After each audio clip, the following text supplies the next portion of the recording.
ഈ കടുവ ഒരു മുള്ളൻ പന്നീനെ പിടിച്ചതാണ്. അന്നേരം അങ്ങനെയാണ് ഈ പൈപ്പ് പൊട്ടിയത്. ഈ പൈപ്പ് മൽപ്പിടുത്തത്തിനിടയ്ക്ക് ആണ് പൈപ്പ് പൊട്ടിയത്. ഞാൻ ലൈറ്റ് അടിച്ച് ചെല്ലുന്ന കണ്ടപ്പോൾ തന്നെ ഇത് അവിടുന്ന് അതിനെ എടുത്തു പോയി. ചേട്ടൻ നേരിട്ട് കണ്ടു? നേരിട്ട് കണ്ടുകൊണ്ട്. നേരിട്ട് കണ്ടിട്ടുണ്ടോ? അല്ല, നേരിട്ട് കണ്ടിട്ടില്ല. പക്ഷെ എന്നാലും ഇത് മനസ്സിലാക്കുന്ന എന്തെങ്കിലും ഇതിന്റെ പാടുകൾ കാണുമ്പോൾ നമുക്ക് അറിയാമല്ലോ, കാഷ്ടങ്ങളൊക്കെ കാണുമ്പോൾ. പിന്നെ നമ്മൾ പോകുമ്പോൾ ചിലപ്പോൾ എന്തെങ്കിലുമൊക്കെ ഇതിങ്ങനെ മാന്തിയിട്ടേക്കുന്ന കാണും. അപ്പോൾ നമുക്കറിയാം ഇതുണ്ടല്ലോ. കഴിഞ്ഞ വർഷവും ഇത്രയും കുറവില്ലായിരുന്നു, ഈ വർഷം ഭയങ്കര ശല്യമാണ്. നീ പ്രദേശത്തുള്ള പലരുടെയും ഓരോന്നിനൊക്കെ പിടിക്കുന്നുണ്ടല്ലോ. മൃഗങ്ങളെ പിടിച്ചു, പട്ടീനെ പിടിച്ചു, താഴത്തെ വീട്ടിലെ പട്ടീനെ പിടിച്ചു. അഭിപ്രായം എന്താ? നമ്മളിവിടുത്തെ താമസക്കാരുടെ അഭിപ്രായത്തിൽ അത് കടുവ തന്നെയാണ്. ആണല്ലേ? കടുവയുണ്ട്. പുലിയൊന്നും അത്രയും വലിയ പശുവിനെ പിടിച്ച് കുറച്ച് ദൂരം ഇത് കൊണ്ടുപോയിട്ടുണ്ട്, വലിച്ചുകൊണ്ട് പോയിട്ടുണ്ട്. ആളുകൾ ഇപ്പോൾ വെട്ടാൻ പോകുന്നവർ തന്നെ തോട്ടത്തിൽ ചെന്ന് വെച്ചാൽ ഈ പടക്കം വാങ്ങി പൊട്ടിച്ചിട്ടൊക്കെയാണ് കയറുന്നത്. ഈ കടുവയുടെ ഈ വന്യമൃഗങ്ങളുടെ ശല്യം ഉള്ളിടത്തേക്ക് ഇപ്പോൾ ആരും തന്നെ അങ്ങനെ പോകുന്നില്ല. എപ്പോഴെങ്കിലും വന്ന് വെട്ടും, പലരും പാലെടുക്കുന്നില്ല. നമസ്കാരം. ഞാനിപ്പോൾ ഉള്ളത് കണ്ണൂർ ജില്ലയിലെ കേളകം പഞ്ചായത്തിൽപ്പെട്ട വെണ്ടക്കൻചാൽ എന്ന് പറയുന്ന പ്രദേശത്താണ്. വെണ്ടക്കൻചാൽ പ്രദേശത്ത് നമ്മൾ ഇതിനു മുന്നേ ഒരു വീഡിയോ നമ്മൾ ചെയ്തിട്ടുണ്ട്. ഒരു മാസം മുന്നേ, ഒരു 1.5 മാസം മുന്നേ നമ്മൾ ഒരു പശു ഫാമുമൊക്കെ ആയിട്ട് ജീവിക്കുന്ന ഒരു ചേച്ചി കടുവയെ നേരിട്ട് കണ്ടു എന്ന് പറയുന്ന ഒരു പ്രദേശത്ത് നമ്മൾ പോയിരുന്നു. അതിനോട് തന്നെ ചേർന്ന് കിടക്കുന്ന അതിൻ്റെ ആ ഒരു കുന്നിൻ്റെ ഇപ്പുറ സൈഡായിട്ടുള്ള ഒരു പ്രദേശത്താണ് ഞാനിപ്പോൾ നിൽക്കുന്നത്. ഇവിടെ വൻതോതിൽ ഉള്ള വന്യജീവി പ്രശ്നങ്ങളൊക്കെയുണ്ട്. കടുവയും പുലിയും ഒക്കെ ഈ ഒരു പ്രദേശങ്ങൾ ഉണ്ട്. സമീപകാലത്തൊക്കെ പോത്തിനെ പിടിക്കുന്നതും അതുപോലെ തന്നെ പലരുടെയും പട്ടികളെ നഷ്ടപ്പെടുന്ന സാഹചര്യമൊക്കെ ഉണ്ടായി എന്നുള്ളതാണ് എനിക്കിപ്പോൾ മനസ്സിലാകുന്നത്. ഏതായാലും ഞാനിപ്പോൾ ആ ഒരു പ്രദേശത്താണുള്ളത്.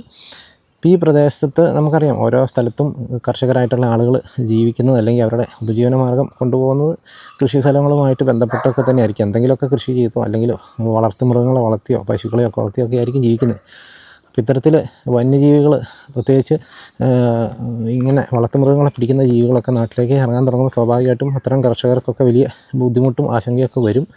അപ്പോൾ അതുപോലെ തന്നെ അത്തരം ഒരു കർഷകൻ, അതായത് ഒരു പശുക്കളെയൊക്കെ വളർത്തി കുടുംബം പോറ്റുന്ന ഒരു കർഷകൻ എത്തരത്തിലാണ് ഇത്തരം വന്യജീവികൾ നിറഞ്ഞു നിൽക്കുന്ന ഒരു പ്രദേശത്ത് അദ്ദേഹം ഈ കൃഷി മുന്നോട്ട് കൊണ്ടുപോകുന്നത് എന്നുള്ള ഒരു വ്യത്യസ്തമായ ഒരു അനുഭവമാണ് നമ്മൾ ഇന്നത്തെ വീഡിയോയിലൂടെ കാണിക്കാൻ പോകുന്നത്. അദ്ദേഹം എങ്ങനെയാണ് അദ്ദേഹത്തിൻ്റെ പശുഫാമിനെ സംരക്ഷിക്കുന്നത് എന്നുള്ളതൊക്കെയാണ് നമ്മൾ കാണുന്നത്. മാത്രമല്ല ഈ പ്രദേശത്തെ പ്രശ്നങ്ങളും അദ്ദേഹത്തോട് ചോദിച്ചൊന്ന് മനസ്സിലാക്കാനായിട്ട് പോവുകയാണ് കേട്ടോ.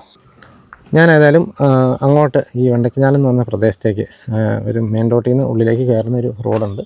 ആ റോഡെ കുറച്ച് ദൂരം എങ്ങനെയാണ് ഈ വഴിയെ ആൾക്കാർ ഇവരുടെ ഈ ഒരു വീടൊക്കെ ഉള്ള പ്രദേശത്തേക്ക് വരുന്നത് എന്നുള്ളൊരു വഴിയുടെ ഒരു ചെറിയൊരു വഴി ഒന്ന് കാണിച്ചു തരാം കേട്ടോ.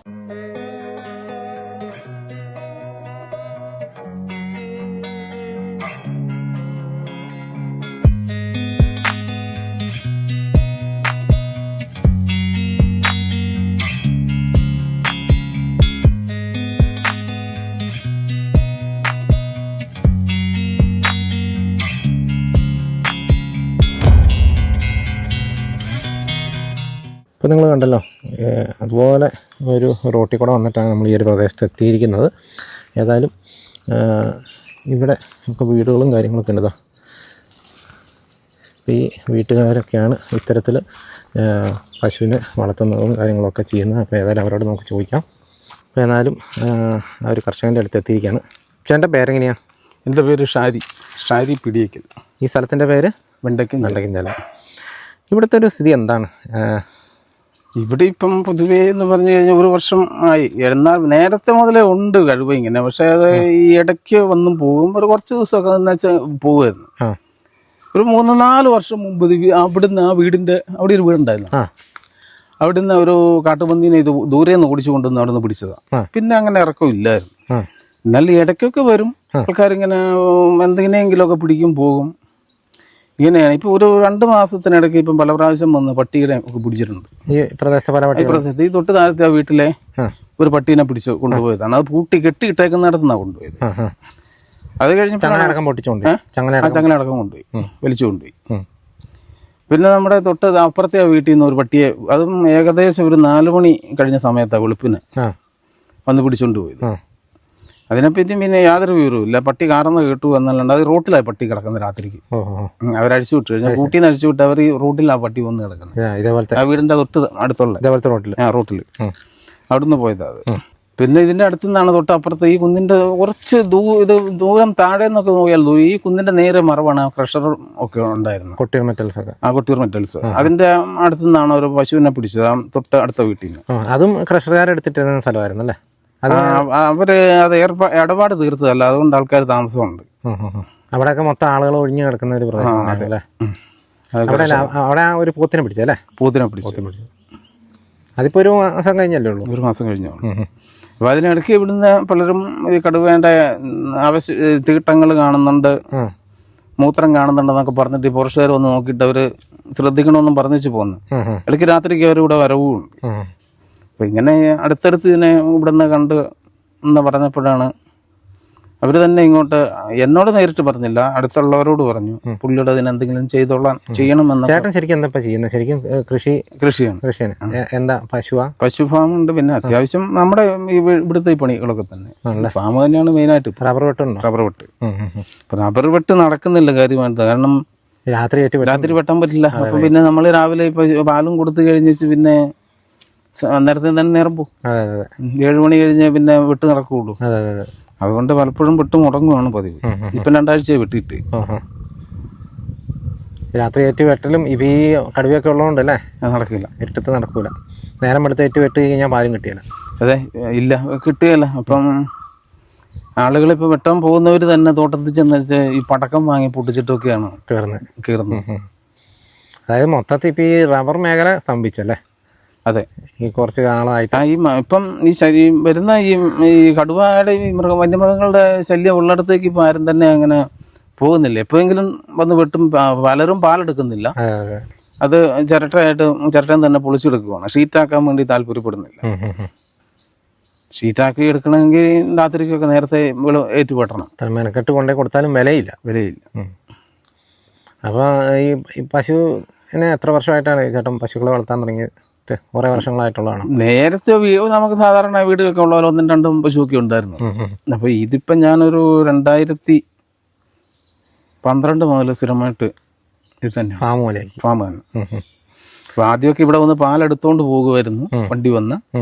അപ്പൊ അങ്ങനെ വരാൻ തുടങ്ങിയപ്പോഴാണ് ഇത് കൂടുതലായത്.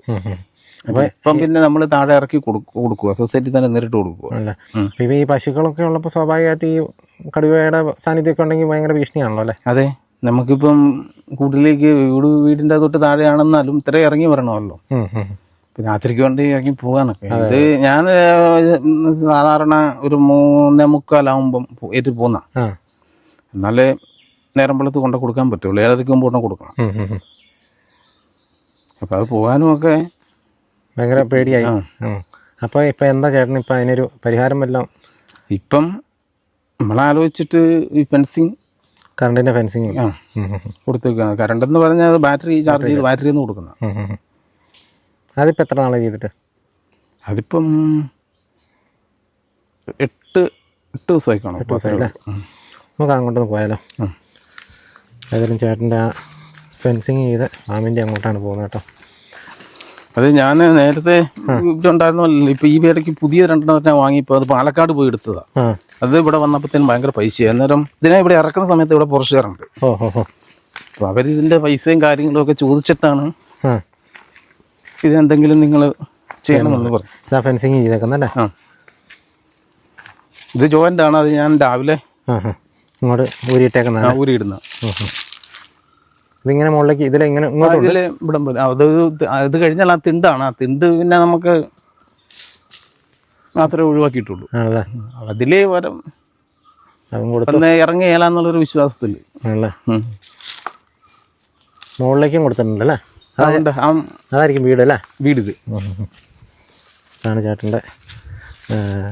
ഇത് ഞാൻ ഇവിടെ തന്നെ വീടും കൂടെ വെക്കാനുള്ളൊരു ഇതിലായിരുന്നു. അപ്പൊ ഇങ്ങനെ ഈ ശല്യങ്ങളൊക്കെ ആയിട്ട് 2-3 അപ്പോൾ പിന്നെ വീട് ഇവിടെ വേണ്ട, തൽക്കാലം ഇങ്ങനെ തന്നെ നിൽക്കട്ടെ. എല്ലാവരും മലയോര മേഖലയിൽ നിന്ന് ഇറങ്ങും അല്ലേ? എല്ലാവരും പോവുകയാണ്. അപ്പോൾ പിന്നെ ഉള്ള സൗകര്യത്തിൽ താമസിച്ചുകൊണ്ട്. ചേട്ടൻ എത്ര വർഷമായിട്ട് ഈ നാട്ടിൽ താമസിക്കുന്നത്? എത്ര വർഷമായിട്ട്? ജനിച്ചതൊക്കെ ഇവിടെ തന്നെയാണോ? അതെ, ഉണ്ട്. ഇപ്പം 50 എത്ര വയസ്സുണ്ട്? എനിക്ക് 54 കഴിഞ്ഞു. 55 വർഷം ഇവിടെ ജീവിച്ചിട്ട് ഇപ്പോൾ ഈ അവസാന കാലഘട്ടത്തിൽ ഇറങ്ങേണ്ട ഒരു അവസ്ഥയായില്ലേ? അല്ല അതിലും നമുക്ക് യാത്രനൊക്കെ ഉണ്ട്. യാത്രനൊക്കെ ഇവിടുന്ന് നേരിട്ട് പട്ടയം കിട്ടുന്നതാണ് ഈ സ്ഥലത്തിന്. അവരൊക്കെ അതുപോലെ നേരത്തെ വന്നതാണ് അവിടെ. സർക്കാർ പട്ടയം കൊടുത്തപ്പം കിട്ടിയതാ യാത്രനൊക്കെ. ആ കാലം മുതലുള്ളതാ ഇവിടെ. എല്ലാം പട്ടയ ഭൂമികളല്ലേ എല്ലാം? അതെ. ഇവിടുന്ന് ഫോറസ്റ്റ് ഉണ്ടോ ഈ അടുത്ത് വല്ലതും?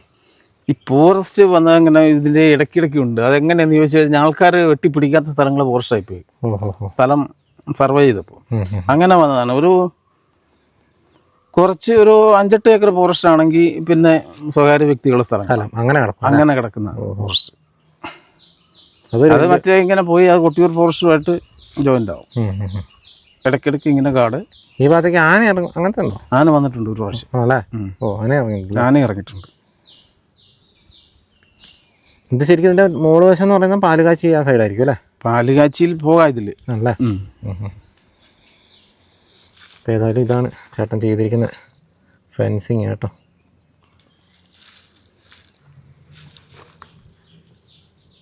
ചുറ്റോടും ചുറ്റും ചെയ്തിട്ടുണ്ടല്ലേ? ചെയ്തിട്ടുണ്ട്. ഇതിപ്പോൾ ഏകദേശം ചേട്ടൻ എത്ര രൂപ ചിലവ് വന്നു? ഇത് 10-40 രൂപ ഉള്ളതല്ലേ? ഇത് ശരിക്കും പറഞ്ഞു കഴിഞ്ഞാൽ ഇതിൻ്റെ ബാറ്ററിക്കെല്ലാം ഭയങ്കര പൈസയായി. 10-15,000 രൂപ ബാറ്ററിക്കല്ലേ? പിന്നെ കമ്പി സാധനങ്ങളും നമ്മൾ നേരിട്ട് കറണ്ട് കൊടുക്കുവാണെങ്കിൽ ഇത്രയൊന്നും വരില്ല. പക്ഷെ നമുക്കത് ചെയ്യാൻ പറ്റില്ല. അതെ. അതാണ് ബാറ്ററി ആക്കിയത്. ഒരു ചെറിയ പശുക്കിടാവിന് മേടിക്കുന്ന പൈസ ചിലവായിട്ടുണ്ടല്ലോ അതിന്. അതെ. ആയി. ഇവിടെ ഈ നാട്ടിൽ വേറെ ആരും ഇങ്ങനെയൊന്നും ചെയ്തിട്ടില്ലല്ലോ? ഇല്ല, എനിക്കറിയില്ല. ആദ്യമായിട്ടാണ് ഞാനും കേൾക്കുന്നത്. ഇതിപ്പോൾ വേറെ നിവൃത്തി ഇല്ലാതെ വന്നപ്പോൾ ചെയ്യുന്നതല്ലേ? ചെയ്യുന്നതാണ്. പിന്നെ ചോദിക്കാൻ പറ്റേ, ചേട്ടൻ കടുവ നേരിട്ട് കണ്ടിട്ടുണ്ടോ? ഞാൻ കണ്ടിട്ടുണ്ടെന്ന് പറഞ്ഞാൽ, അതായത് ഞാൻ ഇവിടുന്ന് രാവിലെ ഈ കറവെല്ലാം കഴിഞ്ഞപ്പോൾ നമുക്ക് പൈപ്പിൽ വെള്ളം വരുന്നതാണ്. ഈ വെള്ളം നിന്ന് പോയി. പശുവിനെ കുളിപ്പിച്ച് കറന്നു കഴിയുമ്പം വീട്ടിൽ വെള്ളം തീരും. അപ്പോൾ പിന്നെ വെള്ളം വരുന്നില്ലെങ്കിൽ അത് പോയി തിരിക്കും. അങ്ങനെ തിരിക്കാൻ പോയപ്പം ഈ കടുവ ഒരു മുള്ളൻ പന്നീനെ പിടിച്ചതാണ്. അന്നേരം അങ്ങനെയാണ് ഈ പൈപ്പ് പൊട്ടിയത്. ഈ പൈപ്പ് മൽപ്പിടുത്തത്തിനിടയ്ക്ക് ആണ് പൈപ്പ് പൊട്ടിയത്. അപ്പം ഞാൻ ലൈറ്റ് അടിച്ച് ചെല്ലുന്ന കണ്ടപ്പോൾ തന്നെ ഇത് അവിടുന്ന് അതിനെ എടുത്തു പോയി. ചേട്ടൻ നേരിട്ട് കണ്ടുകൊണ്ട്. അതിപ്പോൾ എത്ര മാസമായി? അത് 1 വർഷമായിട്ടില്ല. ഇല്ല. ഈ പ്രദേശത്തുണ്ട് സ്ഥിരമായി തന്നെയുണ്ട്. അപ്പോൾ ഈ താഴെ ഈ തൊട്ട് താഴെ ക്രഷറിൻ്റെ അവിടെ ആ ഒരു പറമ്പിൽ ഈ അടുത്ത് പോത്തിനെ പിടിച്ചല്ലോ, 1 മാസം പിടിച്ചു. അത് പുലിയാണെന്നാണ് നമുക്ക് വാർത്തയൊക്കെ വന്നത്. അത് ചേട്ടൻ്റെ അഭിപ്രായം എന്താ? നമ്മളിവിടുത്തെ താമസക്കാരുടെ അഭിപ്രായത്തിൽ അത് കടുവ തന്നെയാണ്. ആണല്ലേ? കാരണം കടുവയുണ്ട്. പുലിയൊന്നും അത്രയും വലിയ പശുവിനെ പിടിച്ച് കുറച്ച് ദൂരം ഇത് കൊണ്ടുപോയിട്ടുണ്ട്. വലിച്ചോണ്ട് പോയിട്ടുണ്ട്. പുലിയൊന്നും അത്രയും വലിയ പോത്തിനെയൊന്നും പിടിച്ച് കൊണ്ടുപോകാൻ സാധ്യതയില്ല. കടുവ ഒരുവിധമുള്ള ഏതിനെയും കൊണ്ടുപോകും, പിടിച്ചു വലിച്ചു. കടുവയ്ക്ക് അങ്ങനെ സൈസ് പ്രശ്നമൊന്നുമില്ല, മുയലിനടക്കം പിടിക്കും. അതാ ചേട്ടൻ നേരിട്ട് കടുവയെ കണ്ടു എന്ന് തന്നെയാണ് പറയുന്നത്. ഇത് ഈ പ്രദേശത്തുള്ള പല ആളുകളും കടുവയെ കണ്ടിട്ടുണ്ട് കേട്ടോ. അതും മാത്രമല്ല പല റബ്ബർ തോട്ടങ്ങളിൽ നിന്നും കടുവയുടെ കാഷ്ടം അടക്കം കണ്ടിട്ടുണ്ട്. ഇവരുടെ അടുത്ത് വാണിങ്ങി ഇവർക്ക് ശ്രദ്ധിക്കണം എന്നുള്ള ഇതൊക്കെ കിട്ടിയിട്ടുണ്ട് എന്ന് തന്നെയാണ് അവരൊക്കെ പറഞ്ഞത്. ഇതാണ് ചേട്ടൻ്റെ തൊഴുത്ത്. എത്ര പശുക്കളുണ്ട് ചേട്ടാ? ഇതിൽ 9 പശുവും 2 പശു ഡാക്കളും. ഒമ്പാണല്ലേ? എല്ലാം HF ഉണ്ട്, ജേഴ്സി, ഗീർ എണ്ണത്തിൽപ്പെട്ട ഒരെണ്ണമുണ്ട്. ഗീർ ഇതല്ലേ, കൊമ്പില്ലാത്ത. ഇതിനൊക്കെ ഭയങ്കര വിലയുള്ളതായിരിക്കും അല്ലേ? ഇതാണ് കൊണ്ടെന്ന് പറഞ്ഞത് പല. അതും ഇതും ഇത് ജേഴ്സിയാണ്. പശുവിൻ്റെ തൊഴുത്തൊന്നും അങ്ങനെ മൂടി കെട്ടിയൊന്നും നമുക്ക് അങ്ങനെ ഉണ്ടാക്കാൻ ചെയ്യാൻ പറ്റില്ല. കാര്യമില്ല. അതെ. ജീവികൾ ജീവിക്കുന്നില്ല. എത്ര സാധനം ഒരുമിച്ച് നിൽക്കുമ്പോൾ അതെ അതിനൊരു വായുവൊക്കെ കയറി ഇറങ്ങിയിട്ടുണ്ടല്ലേ? അതാ ഞാൻ ബേക്കിലാകുമ്പോൾ ഇത്രയും മലമ്പ്രദേശം ആയതുകൊണ്ടാണ് ആ ബേക്കിലൊരു ചെറിയ ഭിത്തി പോലെ വെച്ചത്. അന്നിവിടെ വന്നുകൊണ്ടിരുന്ന ഈ മൃഗാശുപത്രിയിൽ നിന്ന് വന്നുകൊണ്ടിരുന്ന ഈ കുത്തിവെക്കാനൊക്കെ വരുന്ന പുള്ളിക്കാരൻ പറഞ്ഞ് അത്രയും പോലും കെട്ടുണ്ടായിരുന്നു എന്നാണ്. കാരണം തൊഴുത്ത് അത്ര അങ്ങനെ അടയ്ക്കാൻ പാടില്ല. തൊഴുത്ത് ഓപ്പണായിട്ട് കിടക്കും. പട്ടിക്കൂട് ഉണ്ടാക്കുന്നവരുണ്ടാക്കാൻ പറ്റില്ല. ഇല്ല. ഏതായാലും ഇതിൻ്റെ തൊട്ട് പുറകോശൊന്ന് ജസ്റ്റ് ഒന്ന് കണ്ടു നോക്കാം. ഇവിടെയൊക്കെ കമ്പിയുണ്ട് കേട്ടോ. പകൽ കൊടുക്കുന്നില്ലല്ലോ? ഇല്ല. ഞാൻ നമ്മളെ വൈകുന്നേരം ഇതിന് തീറ്റയെല്ലാം കൊടുത്ത് കയറിപ്പോയി കഴിഞ്ഞിട്ട് കൊടുക്കുള്ളൂ. രാത്രിക്ക് പിന്നെ ഇതിലെ വണ്ടികളൊന്നും വരുന്നില്ല, ആൾക്കാരും ഇല്ല. പകല് മാത്രമേ ഇങ്ങനെ ഇത് ശരിക്കും ആക്റ്റീവായിട്ടേ ഇങ്ങനെ ഒരു തടസ്സമുള്ളതുകൊണ്ട് ഇച്ചിരിയും കൂടെ ഹൈറ്റ് അങ്ങനെ ആരെങ്കിലും അഭിപ്രായം പറഞ്ഞായിരുന്നു? അത് പലരും കണ്ടു കഴിഞ്ഞപ്പോൾ പറഞ്ഞു ഇതിപ്പോൾ നമുക്കൊരു പന്നിനെയൊക്കെ തടയാൻ കൊള്ളായിരിക്കും. കടുവ എന്ന് പറഞ്ഞു കഴിഞ്ഞാൽ ഒരു വലിയ മതിലൊക്കെ എടുത്ത് ചാടും. അല്ല, ഇത് നമ്മൾ അതിനെ മതിൽ എടുത്ത് ചാടും പോലല്ല, ഇത് വരുമ്പോൾ ഒരു ചെറിയ തടസ്സമല്ലേ. ഇതിൽ തട്ടിയാൽ ഇങ്ങനെ കയറില്ല, അത് പിന്നെ പുള്ളി അങ്ങ് മേടിച്ച് പോയിക്കോളൂ. അത്രേ ഉള്ളൂ. അല്ല, ഇത് ഇത് വോൾട്ടേജ് ഇല്ല, ഇതിന് ഇല്ല ചെറിയ തട്ടുള്ളൂ അല്ലേ. ഇതിൽ തട്ടിയാൽ ഒന്ന് മാറും, അത്രേ ഉള്ളൂ, തെറിച്ചു പോകും, അത്രേ ഉള്ളൂ. കർഷകർ കൃഷിസ്ഥലം സംരക്ഷിക്കാനായിട്ട് ചെയ്യുന്ന ഓരോരോ പത്രപ്പാടുകളാട്ടോ നമ്മളിപ്പോൾ ഈ കണ്ടുകൊണ്ടിരിക്കുന്നത്. വളരെ ഭീകരമായ അവസ്ഥയിലേക്കാണ് മലയോര മേഖലയിലെ കാർഷിക മേഖല മുഴുവനായിട്ടും പോകുന്നത് എന്നുള്ള കാര്യത്തിലൊരു സംശയമുണ്ട്. അതിൻ്റെ ഏറ്റവും പുതിയ ഉദാഹരണമാണ് നമ്മളിപ്പോൾ ഈ കണ്ടുകൊണ്ടിരിക്കുന്നത്. ഈ ഒരു കമ്പിയിടൽ കേട്ടോ. ഇത് ജുറാസിക് പാർക്കൊന്നുമല്ല, ഇത് ഒരു കർഷകൻ അദ്ദേഹത്തിൻ്റെ പശുക്കളെ സംരക്ഷിക്കാനായിട്ട് കമ്പി ഇട്ടിരിക്കുന്ന ഒരു കാഴ്ചയാണ് കാണുന്നത് കേട്ടോ. ഇതിനൊന്നും അങ്ങനെ സബ്സിഡി ഒന്നും കിട്ടിയല്ലോ അല്ല, ഈ കമ്പി ഇടാനൊന്നും. അത് എന്ത് വകുപ്പിലല്ല പെടുത്തുന്നത്? എന്ത് വകുപ്പിലാന്നല്ല, നമ്മളെ പഞ്ചായത്തിലൊക്കെ ഇങ്ങനെ സംസാരിച്ചിരുന്നു. അപ്പം സ്വകാര്യ വ്യക്തികൾക്ക് അങ്ങനെ ഫണ്ടില്ലെന്നാണ് പ്രസിഡന്റ് പറഞ്ഞത്. കൃഷി ഓഫീസിലും ബന്ധപ്പെട്ടിട്ടുണ്ട്, അവർ വന്ന് നോക്കാമെന്ന് പറയും. വേറെ എന്തെങ്കിലും ഇതുപോലത്തെ ഈ പറമ്പോ അല്ലെങ്കിൽ ഈ പ്രദേശമായിട്ട് ബന്ധപ്പെട്ട് എങ്ങനെ എന്തെങ്കിലും ഇത്ര വന്യജീവികളെ കണ്ട അനുഭവങ്ങളോ അങ്ങനെ എന്തെങ്കിലുമൊക്കെ ഉണ്ടോ? ഉണ്ടെങ്കിൽ ഒന്ന് കണ്ടെന്ന് പറഞ്ഞത് പലരും ഇങ്ങനെ പലയിടത്തു നിന്നും വന്ന് പറഞ്ഞു വന്നിട്ടുണ്ട്, അവിടെ നിന്ന് കണ്ടു ഇവിടുന്ന് കണ്ടു എന്ന് പറയുന്നതാണ്. അങ്ങനെയുള്ള അറിവുള്ളൂ. ഞാനിങ്ങനെ ഇത് സ്ഥിരം വരുന്നതാണ്. പ്രാവശ്യം കണ്ടിട്ടുണ്ടല്ലേ? അന്ന് ഞാൻ പറഞ്ഞില്ല, അപ്പുറത്തെ പട്ടിയെ പിടിച്ചത്. ആ പട്ടിയെ പിടിച്ചത് എല്ലാവരുടെയും നിഗമനത്തിൽ ഈ റോഡേ തന്നെയാണ് അത് കൊണ്ടുപോയേക്കുന്നത്. ഇത് പിടിക്കുന്ന സമയത്ത് ഇല്ല, വേറെ പറമ്പുകളിൽ ഒരിടത്തും പാടില്ല. അപ്പൊ ഈ കടുവ ഉള്ളത് ഇതിന്റെ മേൽഭാഗത്താണ്. അപ്പോൾ അത് റോഡേ തന്നെ പോയിരിക്കാം എന്നുള്ള അഭിപ്രായമാണ് എല്ലാവർക്കും വന്നത്. അതായത് മുകളിലേക്കൊക്കെ ഒത്തിരി വീടുകളൊക്കെ ഒഴിഞ്ഞു പോയി കാട് പിടിച്ച് കിടക്കുന്നുണ്ടല്ലേ? അങ്ങനെയുണ്ടല്ലേ പ്രശ്നം? അങ്ങനെയുണ്ട്. സ്വകാര്യ വ്യക്തികൾ ഈ ടാപ്പിങ്ങിന്റെ സമയത്തും മാത്രമേ തെളിക്കൂ. പിന്നെ കശുപാവുള്ളവർ അണ്ടി പെറുക്കാൻ്റെ സമയത്ത് മാത്രമേ പണ്ട് തെളിക്കുന്നു. അങ്ങോട്ട് പോകത്ത് പോകുള്ളൂ, പിന്നെ അങ്ങോട്ട് ആരും പോകുന്നില്ല. ആ റോഡ് അങ്ങനെ മുകളിലേക്ക് കുറേ അതെ, ആ ക്രഷറിന്റെ മേൽഭാഗം വരെ ഉണ്ട്. അവിടെ വരെ ഉണ്ടല്ലേ? അപ്പോൾ ക്രഷറിന്റെ പറമ്പൊക്കെ അവര് ഈ കശുവണ്ടിയുടെ സമയത്ത് മാത്രമേ തെളിക്കൂ, അല്ലാണ്ട് അവർ അങ്ങോട്ട് പോക്കില്ലല്ലോ. അത് ആർക്കെങ്കിലും പാട്ടം കൊടുക്കും, പാട്ടം കൊടുക്കുന്നവർ ഈ കശുവണ്ടി പെറുക്കാനുള്ള സൗകര്യത്തിന് മാത്രമേ തെളിക്കൂ.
നമ്മളിപ്പോൾ ഏതായാലും മുകളിലേക്ക് കുറച്ച് ദൂരം പോവുകയാണ്.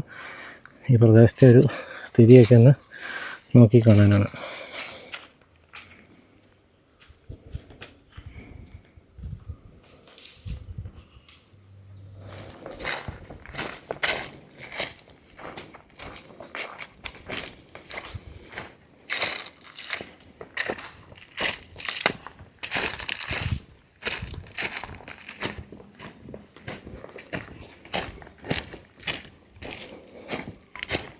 എന്തെങ്കിലും ഉണ്ടോ?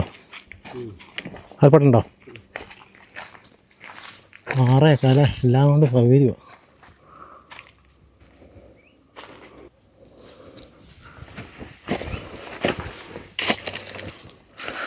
ചില സ്ഥലങ്ങൾ തെളിച്ചിട്ടുണ്ട്, ചില സ്ഥലങ്ങൾ തെളിക്കാതെ ഉണ്ട് കേട്ടോ. ഇതല്ലേ വലിപ്പമുണ്ടല്ലേ?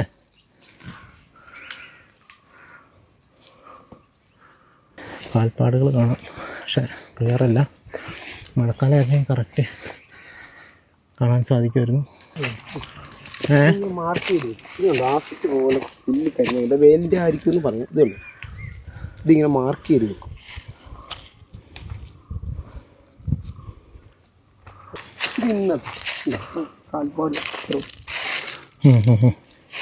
ഈ വഴി കൂടെ തന്നെയല്ലേ?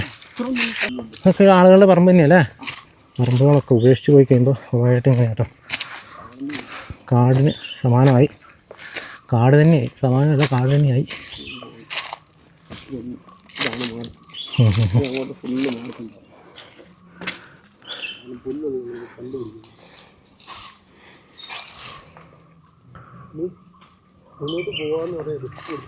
ഭയങ്കര റിസ്ക് അല്ലേ? എന്താണെന്ന് വെച്ചാൽ നമ്മൾ ആലോചിച്ചിട്ട് വേണമെങ്കിൽ എനിക്ക് ധൈര്യമുണ്ട്.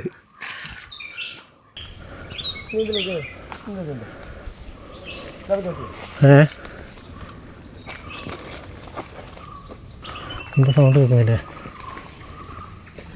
കോഴി പൂങ്കോഴി നല്ല ഫോട്ടോ എടുക്കുന്നു.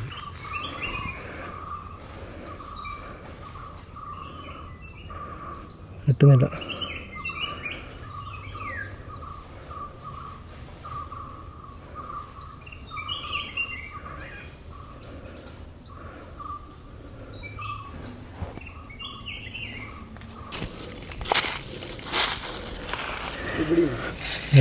പല സ്ഥലങ്ങളിൽ കാൽപ്പാട് നിൽക്കുന്ന പല സംഭവങ്ങളും കാണാം. പക്ഷെ മഴക്കാലം അല്ലാത്ത നമുക്ക് പക്മാർക്ക് പോലെയൊന്നും കിട്ടൂല കേട്ടോ. അത് മണം കേട്ടോ. ഓക്കെ പോലെ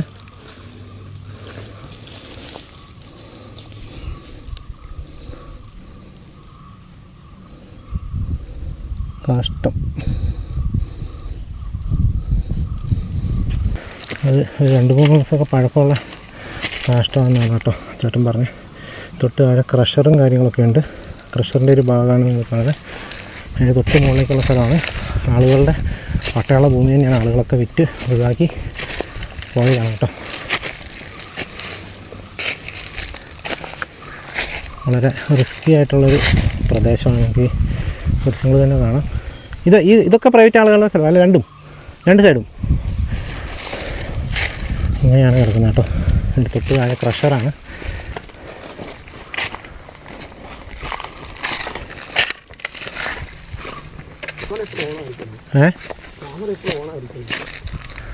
ഞാൻ കാര്യം പറ്റേ പോരെ? 2 മിനിറ്റ് ഉള്ളൂ, പേടിക്കണ്ട, ഒന്നും ഇല്ല. തായ്ക്കുന്നുണ്ടോ? പേടിയല്ല, ഇതിപ്പോൾ ഒന്നും അങ്ങോട്ടും ഇങ്ങോട്ടും കാണത്തില്ല. എന്ത് പ്രശ്നമില്ല.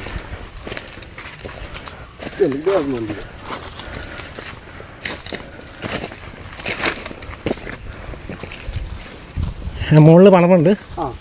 7 മണിയാകുമ്പോൾ അവിടെ ചെല്ലും. അന്നേരം അവർക്ക് ഫുഡെല്ലാം വെച്ച് കൊടുക്കട്ടെ. ഓ, അപ്പോൾ അവരൊക്കെ അങ്ങനെ പോകാൻ നിൽക്കല്ലേ? പേടിയില്ല. ഇവിടെയൊക്കെ പണിക്കാർ മുകളിലത്തെ പറമ്പിലേക്കൊക്കെ പോകുന്നതാണ് കേട്ടോ പറഞ്ഞത്. ഇതൊക്കെ കശുമാന്തോട്ടമല്ലായിരുന്നു അല്ലേ? എല്ലാം കശുമാന്തോട്ടങ്ങളായിരുന്നു. അപ്പോൾ കാലിയിട്ടേക്കും അവിടെ കേട്ടോ. പാലുകാച്ചി എത്തിയില്ലേ? പാലുകാച്ചി മനസ്സിലായി. നമ്മൾ കാണുന്ന മലയുണ്ടല്ലോ, ആണ് പാലുകാച്ചി മല കേട്ടോ. അതിൻ്റെ ഏറ്റവും എൻ്റെ അപ്പുറത്ത് ആസമില്ല. ഇത് കണക്കില്ല. ഏതായാലും ഇതിലാണ് നമ്മൾ പാലുകാച്ചിലേക്ക് പോകുന്നത്. ഇതൊക്കെ തെളിച്ചിട്ടേക്കുന്നതായിരിക്കും അല്ലേ? തെളിച്ചായിരിക്കും അല്ലേ? പാലുകാച്ചിയുടെ ആ ഒരു ഭാഗം കേട്ടോ. അത് ഈ കശുമാണോ വാട്ടത്തിനെടുത്തേക്കുന്നത്? ഫ്രഷല്ലേ? മാന്തിയേക്കുന്ന കേട്ടോ, പുല്ല് മാന്തിയിട്ടേക്കുന്നത്. ഒരു കാട്ടുകോഴിയുടെ ആണെന്ന് തോന്നിട്ട് എന്തിനാ പിടിച്ച് തിന്നേക്കുന്നത്. അതിൻ്റെ പപ്പും കൂടെയൊക്കെ കിടക്കുന്ന കാണുന്നു. കാട്ടുകോഴിയുടെ ആണെന്ന് തോന്നേ. ഏതായാലും ഈ ചേട്ടനാണ് നമ്മുടെ കൂടത്തി ഇപ്പോൾ മുകളിലേക്കൊക്കെ വന്നത്. അപ്പോൾ ചേട്ടനോട് നമുക്ക് ഇതിനെക്കുറിച്ചൊന്ന് ചോദിക്കാം. ചേട്ടൻ്റെ പേരെങ്ങനെയാണ്? എൻ്റെ പേര് ബിബി. ഇവിടെ തന്നെ അല്ലേ? ഇവിടെ തന്നെ. അവിടെ മുകളിലേക്കൊക്കെ ഇങ്ങനെ കശുവണ്ടി എടുക്കാനൊക്കെ പോകുന്നുണ്ടല്ലോ? പോകാറുണ്ട്. കഴിഞ്ഞ വർഷമൊക്കെ പോയിരുന്നു. ഈ വർഷം തന്നെ പേടിയാണ്, കടികളുള്ളതുകൊണ്ട് ഒരു നമ്മൾ എടുക്കാനുള്ള താല്പര്യമില്ല ഇപ്പോൾ. ഓഹോ. ഞാൻ കഴിഞ്ഞ വർഷമൊക്കെ പാട്ടൊക്കെ എടുക്കാനൊക്കെ പോയിട്ടുണ്ടല്ലേ? അപ്പോൾ ഇത് നേരിട്ട് കണ്ടിട്ടുണ്ടോ? ഇല്ല, നേരിട്ട് കണ്ടിട്ടില്ല. പക്ഷേ എന്നാലും ഇത് മനസ്സിലാക്കുന്ന എന്തെങ്കിലും ഇതിൻ്റെ പാടുകളും കാണുമ്പോൾ നമുക്ക് അറിയാമല്ലോ. കാഷ്ടങ്ങളൊക്കെ കാണുമ്പോൾ പിന്നെ നമ്മൾ പോകുമ്പോൾ ചിലപ്പോൾ എന്തെങ്കിലുമൊക്കെ ഇതിങ്ങനെ മാന്തിയിട്ടേക്കുന്നതാണ്. അപ്പോൾ നമുക്കറിയാം ഇതുണ്ടല്ലോ. കഴിഞ്ഞ വർഷവും ഇത്രയും കുറവില്ലായിരുന്നു, ഈ വർഷം ഭയങ്കര ശല്യമാണ്. നീ പ്രദേശത്തുള്ള പലരുടെ ഓരോന്നിനൊക്കെ പിടിക്കുന്നുണ്ടല്ലോ. മൃഗങ്ങളെ പിടിച്ചു, പട്ടീനെ പിടിച്ച് താഴത്തെ വീട്ടിലെ പട്ടീനെ പിടിച്ചുകൊണ്ട് പോയി. ഒരു പോത്തിന് അവിടെ അത് തൊട്ടപ്പുറം പിടിച്ചുകൊണ്ട് പോയി. പിന്നെ ഇവിടെ അതുകൊണ്ടാണ് ഞങ്ങൾ മറ്റേ പശുവിന് സേഫ്റ്റി ആയിട്ട് ഷായിച്ചേട്ടൻ ഫെൻസിങ് ചെയ്തേക്കുന്നല്ലേ. നമ്മളാ പോയ വഴിയൊക്കെ ഒത്തിരി കാടൊക്കെ പിടിച്ച് കിടക്കുന്നില്ല. അതൊക്കെ പ്രൈവറ്റ് ആളുകൾ ആരും വയ്ക്കുന്നില്ല. അതുകൊണ്ടൊക്കെ ആയിട്ട് അങ്ങനെ കാട് പിടിച്ചു. പണ്ടൊക്കെ മുകളിലേക്ക് വീടല്ല, ഇവിടെ മേലെ ഇതിന്റെ തൊട്ട് മേളിൽ വരെ വീടുണ്ടായിരുന്നു. പണ്ടൊക്കെ വയക്കുമായിരുന്നു. ഇപ്പോൾ ആർക്കും കാരണം എല്ലാവരും പേടിച്ചിട്ട് ആരും വരുന്നില്ല. ഏറ്റവും മുകളിലേക്കൊക്കെ ആളുകളുടെ പറമ്പായിരുന്നു. ഇപ്പം ആൾക്കാർ വെറുതെ ഇട്ടേക്കുവാ, ആരും വരുന്നില്ല പേടിച്ചിട്ട്. പിന്നെ അത് ശരിക്കും പറഞ്ഞാൽ നമ്മൾ ഏകദേശം പാലുകാച്ചിയുടെ അത്രയും മുകളിൽ എത്തിയില്ല. പിന്നെ ആനയൊക്കെ ഇങ്ങോട്ട് ആനയില്ല ഇല്ലല്ലേ? ഇല്ല, ആന ഇതുവരെ വന്നിട്ടില്ല. നമ്മുടെ 5 വർഷം മുമ്പ് ഒരു പ്രാവശ്യം ഒരു ആന എങ്ങനെയോ വഴിതെറ്റി അങ്ങനെ, അല്ലാതെ ആന വന്നൊരു പ്രശ്നമില്ല. അത് ഇങ്ങോട്ട് വന്നിട്ടുമില്ല, അത് അവിടുന്ന് പോയത്. ഇത് മുകളിൽ നിന്ന് ഇങ്ങനെ ഓരോ പറമ്പ് ഇങ്ങനെ കാട് പിടിച്ച് വരുന്നതനുസരിച്ച് താഴേക്കുള്ളവർക്കും ബുദ്ധിമുട്ടായിക്കൊണ്ടിരിക്കുകയാണ് ഓരോ പറമ്പ് അല്ലേ. ഇതൊക്കെ ഈ പറമ്പൊക്കെ അതിനോട് ചേർന്ന് നടക്കുന്ന സ്ഥലമല്ലേ? അതെ അതെ അതെ. പിന്നെ ഭാവിയിൽ ഇവർക്കൊക്കെ ഇനി കൂടുതൽ ബുദ്ധിമുട്ട് കൂടാനുള്ള സാധ്യതയുള്ളൂ അല്ലേ. ഇവിടെ 6 മണിക്ക് റബ്ബർ വെട്ടുന്നു, ഇപ്പോൾ 8 മണിക്ക് റബ്ബർ വെട്ടുന്നത്. അതെ അതെ. വെളുപ്പിന് വെട്ടുന്ന രാത്രിക്ക് വെട്ടുന്നവരൊക്കെ നിർത്തിയില്ല, എല്ലാവരും നിർത്തി. അത് മാത്രമല്ല പടക്കം മേടിച്ച് പൊട്ടിച്ചിട്ടൊക്കെയാണ് ഓരോരുത്തർ റബ്ബർ. പടക്കത്തിനും ചിലവാണല്ലോ, പടക്കത്തിനും പൈസ ചിലവാണ്. ഇത് തന്നെ കേട്ടോ ഈ ഒരു പ്രദേശത്തെ ഒരു അവസ്ഥ എന്ന് പറഞ്ഞാൽ. ഏതായാലും ചേട്ടനാണ് നമ്മുടെ കൊടുത്തി മുകളിലൊക്കെ ആ സ്ഥലമൊക്കെ ഒന്ന് കൊണ്ട് കാണിക്കാനായിട്ട് വന്നു കേട്ടോ. അപ്പോൾ നമ്മൾ ഏതായാലും വെണ്ടക്കഞ്ചാൽ എന്ന് പറയുന്ന ആ ഒരു പ്രദേശത്ത് വന്നു. നമ്മൾ ആ ഷാരി എന്ന് പറയുന്ന ആ ഒരു കർഷകൻ, അദ്ദേഹത്തിൻ്റെ തൊഴുത്തിന് ചുറ്റും ചെയ്തിരിക്കുന്ന ഒരു വളരെ വ്യത്യസ്തമായ ഒരു ആശയം എടുക്കുക എന്നുള്ള ലക്ഷ്യത്തോടു കൂടിയാണ് നമ്മൾ വന്നത്. അപ്പോൾ ഏതായാലും ആ സമയത്ത് ഇതിൻ്റെ മുകൾ ഭാഗത്തൊക്കെ വന്യജീവികളുടെയൊക്കെ സാന്നിധ്യം അറിയുന്ന രീതിയിലുള്ള പല സിംറ്റംസൊക്കെ നമുക്ക് കാണാൻ പറ്റും എന്ന് പറഞ്ഞുകൊണ്ട് നമ്മൾ ആ ഒരു പ്രദേശത്തേക്കൊന്ന് പോവുകയായിരുന്നു. ബിബിജാൻ്റെ കൂട്ടത്തിലാണ് പോയത്. അതിൽ പോയപ്പോൾ നമ്മൾ കണ്ട കാര്യങ്ങൾ കണ്ടു. വളരെ ഭീകരമാണ് മുകളിലേക്കുള്ള ഒരു അവസ്ഥ എന്ന് പറഞ്ഞത്. ആളുകൾ മുകളിൽ നിന്ന് സ്ഥലമൊക്കെ ഉപേക്ഷിച്ച് ഇങ്ങനെ പോവുകയാണ്. ഒരു പ്രാവശ്യം കശുവണ്ടി അല്ലെങ്കിൽ അത്തരം സാധനങ്ങളൊക്കെ എടുക്കാൻ മാത്രമായിട്ടാണ് ആളുകൾ മുകളിലേക്ക് പോകുന്നത്. അതുകൊണ്ട് എന്താണെന്ന് വെച്ചാൽ കാട് പിടിച്ചിപ്പോൾ ഒരു വനത്തിന് സമാനമായി ആ പ്രദേശമൊക്കെ മാറിയിരിക്കുകയാണ്. അപ്പോൾ നമ്മൾ വളരെ റിസ്ക് എടുത്താണ് ആ പ്രദേശത്തേക്ക് പോയത്.